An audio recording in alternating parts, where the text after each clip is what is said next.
So guys, welcome to I Have a Bird Haircut. But today we're going to talk about COPPA.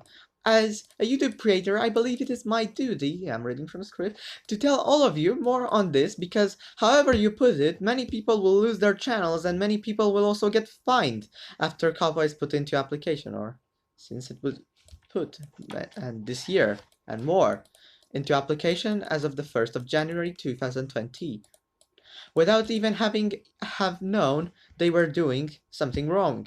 Many people will delete their channels and many have already with little knowledge about the situation, and from what I can see, COPPA will not end YouTube, but it will hurt it a lot and it has damaged trust in YouTube more than anything before, probably. It feels like creators were sold out, stabbed in the back.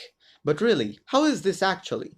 So first of all, history. Well, to understand this, we must first of all, look into the history of the Children's Online Privacy Protection Act of 1998 and its past dealings with YouTube. In 1998, the FTC adopted this new law with the purpose of children under 13 being unable to give their information online and to place themselves in danger and expose themselves to predators. However, soon it became clear that the biggest threat wasn't children typing in their information, but the problem was web cookies or files that are sent by social media platforms that contain our personal information and our browsing history. Those web cookies help us by making it not necessary to type all of our information in and help the platforms and internet providers since they get to see our age, our finances, where we live, and more. Thus, they can create personalized ads which statistically sell better because they appeal to the person, kind of. That's my explanation for this one. Most websites were not taking personal information such as names and stuff because it's not needed, but they saw that websites were using information of children under 13. So in 2013, a lot of 13 is in this video, the law was changed to how websites could not access cookies of children under 13. At the same time, kids' content was blowing up online. During this period, YouTube took a hands-off approach and continued to collect ads revenue, saying that it's not applicable to us because YouTube is for children, kids 13 and above. The FTC believed this since there was YouTube Kids, many people talking of YouTube Kids, and that's where it was in the story for a long time. The FTC believed this as they did not enforce this on YouTube. But soon, statistics had shown that many kids were still using YouTube and that YouTube was trying to bring, and that then, in April 2018, 20 child advocacy groups filed a civil complaint against YouTube, saying that YouTube was trying to bring kids on the platform and that a lot of content on YouTube was for kids. Facing pressure from these groups, the FTC filed a civil complaint against YouTube. YouTube settled this civil complaint in 2019 and agreed to pay $170 million. That's a lot, but it's not that much for YouTube and for Google, actually. And to stop providing kids content on the platform, and a lot of changes that we will talk about now. First of all, very important, the problem is that although this is hard to enforce outside America and it is an American thing, YouTube has stated that they are changing their rules to comply with the settlement worldwide. Okay guys, I'm moving to spa. Okay, anyways. So we all know for children or not for children is a very vague thing and no one is sure. People believe there should be an option in between and there should be legally even. But we'll talk about that later. You can get fined up to a very high $42,000 for marking your videos inappropriately, even if you believed you marked it properly, Jimmy. The FTC will perform periodic sweeps of YouTube, and I don't think they can find a non-American citizen too easily. And from what I understood, they won't either way review every video, instead only looking at videos with complaints of incorrect marking. Also, they will look at your earnings and some other things and assign a fine you can actually pay. Remember, it's up to $42-something thousand, around that. It's up to, not only. Okay, of course, it's per violation, so you can still get fined a lot, but so they're not just going to bankrupt people and place them in debt and make them sell their houses. Disclaimer. Oh, and I have to put a disclaimer in. This isn't legal advice, and the content of this YouTube video is provided for informational purposes only, and is not intended to constitute legal advice. You should not rely upon any information contained on this YouTube video for legal advice. You enjoy this, hopefully, and are watching for personal, non-commercial purposes. Now, where were we? Oh, yeah. They can also get depublication of your video and termination of your channel. Wherever you are. I don't care that you're in Serbia. You're still gonna get depublication of your channel, or can get terminated, or can get fined. But I don't think they're gonna fine many people outside America. That's just what I think, and this is what I understood from this. So imagine you make a video that is directed towards 15-year-olds and mark it as not for children, or kids, which are, according to this law, under 13.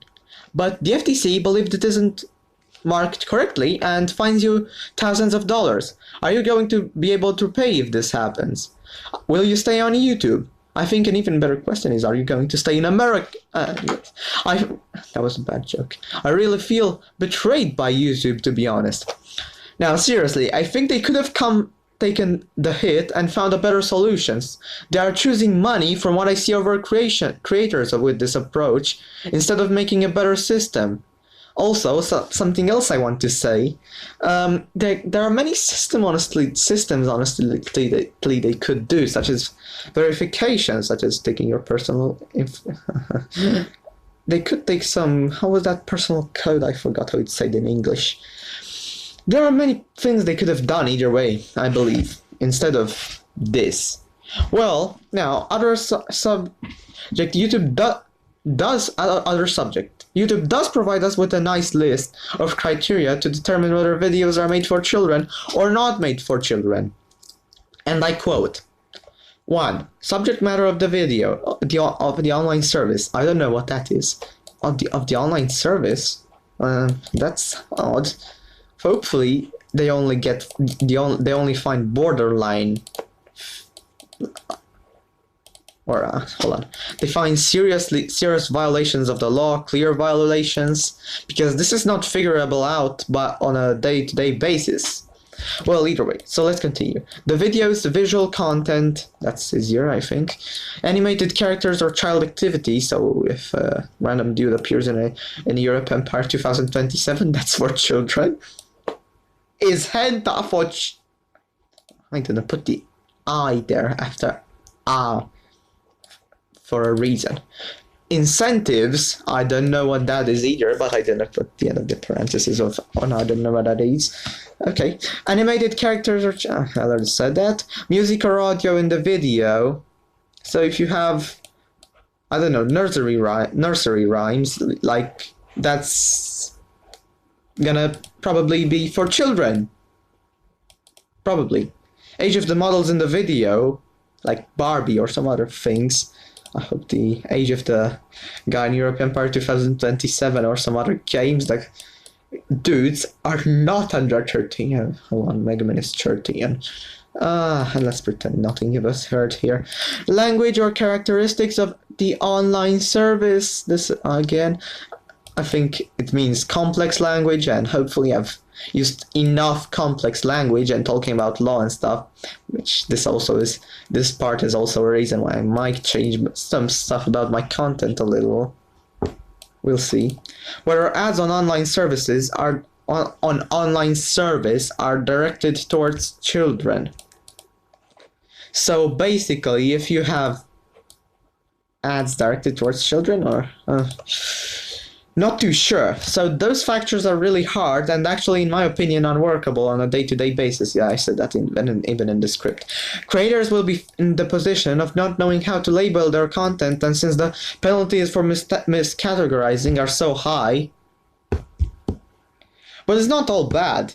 The sweeps across YouTube by the FTC are not going to be them going through every video. They are most likely going to visit videos which get reports about, as, after all, the FTC has more than YouTube on its hands. TikTok or platforms, maybe they're gonna review some stuff there. I don't know, I'm not sure. Also, they have to write laws, and they have to think, and they have to debate. And I don't know, but I don't think the FTC has that many people employed to look at every single video. And algorithms have been proven in the past not good for this. Wait, I haven't even told you how much creators of videos made for children will lose. So once again, I'm gonna state some things. No comments on kids' videos.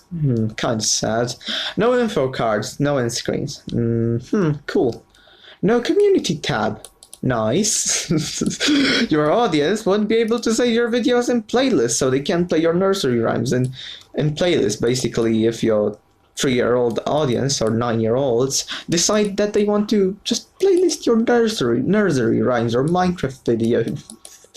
Ad revenue for kids content will, as of January the 1st, and I think actually January the 7th it actually had been, virtually gone. Like, because you're not going to get personalized ads which sell better, and as we talked about, personalized ads again sell better, and if you have random ads, people are less likely to click it, so you get less payment for it, and for that, yeah, ad revenue will virtually be gone, as I said. That's my explanation again of this. I'm trying to also explain, not just read my script here. Hope it helps. Notifications to subscribers about new videos. So basically, yeah, I think you know what this one means. And some other things I might that are minor, very minor, but I'm still gonna make you read the law so you find them out if you want to be a kids content creator. So basically, kids content creators will be sort of marginalized, and making content for children as of January the 1st, 2020 will no longer be really a way to earn a living, hopefully. And luckily, I'm not earning anything with YouTube, so even if I became a children content creator, I wouldn't die yet. Now, problem with the system. There's no mixed general audience option, and this was not the original intent of the FTC. I said I was going to talk about this, and I'm now talking. Which had warned YouTube about this. So basically, if you make a video that qualifies as a child video under the test I mentioned, then you still don't have to comply with COPPA law. Again, this is not legal advice, but what I understood. You don't need parental consent. You don't need to comply with COPPA law if children under 13 are not your primary audience. So this YouTube rule is too simplistic though. Why did YouTube do this? Well, from what I heard, they don't want to lose money, and I already talked about this a little, spend the time and money to make a good system. I started making this video a while ago, but had some problems and now some updates while writing the script. Yeah, I'm just reading the script right now.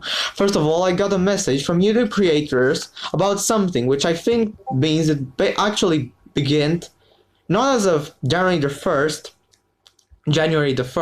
the implementation, it did not begin then, but as of January the 7th when I got that email. But still, it doesn't seem to be that bad, and from what I have seen the last 3 days, there hasn't been much of a problem with the FTC and this COPPA thing.